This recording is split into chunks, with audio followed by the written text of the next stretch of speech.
let's move on to the second leg of the triangle, which is sales, right? Sales is so vital, so important, because we can have all the marketing in the world, but if we don't know how to actually get them from a lead into a sales environment, and then say the words in order to get them to become a client, and then say the words to get them to become a recurring client, man, we have a really, really tough business. And so we're going to take this from the end of the marketing funnel, where we sent them a automated lead. We sent them an automated text message, and we basically asked them a couple questions. At that point, respond. And so we have this lead nurture script now that we use in order to get them from a lead. Now we want to get them into a sales consultation, to a discovery call. Okay. And so here's the script that we use. It's really simple. The whole point of this is just to get them into a discovery call. And so we use Acuity to get them onto a discovery call.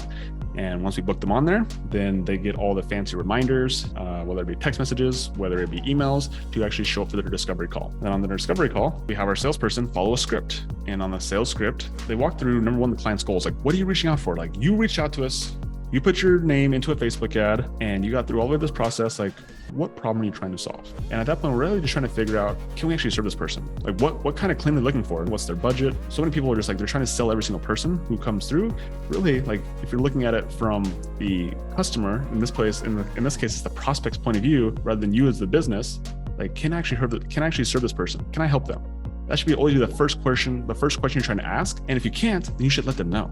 And you should also give them advice. You should direct them where they can go in order to get help. And in my belief, how we serve people the best is giving them the service that they need and understanding what they want. And then how do we determine what the price is, right? And so we have this fancy, cool little calculator. And so we don't do any in-person estimates. All of our stuff we do over the phone, based on what they want and based on how we rate the home, being tier 1, tier 2, tier 3. We figure out a good price estimator of what this initial clean is going to cost, right? And we tell them with confidence that if you have a 1,500 square foot home and we rate you a tier 2, and you want a deep clean, that's going to be $524. Because we're doing sight unseen, you also must state that, like, hey, this quote is based on what you're telling me. So if our cleaners get there and the house is dirtier than what you say it is, just so you know, the price, it will need to be adjusted. And once they agree to everything, then you actually schedule the clean. So then you're actually going to put the clean on the calendar.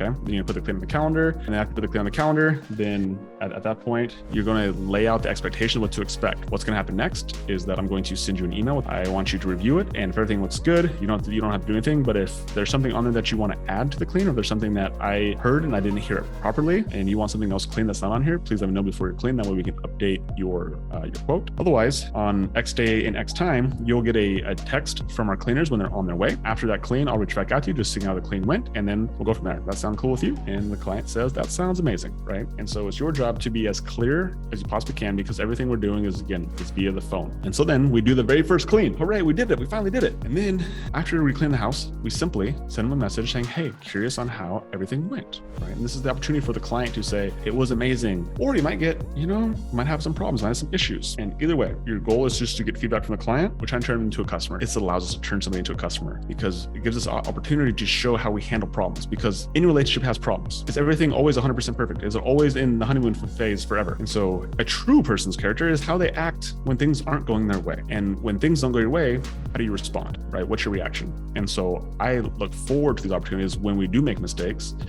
and when we respond in a way that shows that we actually have the client's best interest in mind. Because most businesses talk about customer service, and those are the people who generally you should run away from, because they're always talking rather than actually showing. Whatever we got to do in order to make it right, like, our goal is to just serve the customer and serve the client, because we want to turn a sale into a client. We don't care about sales, we care about clients.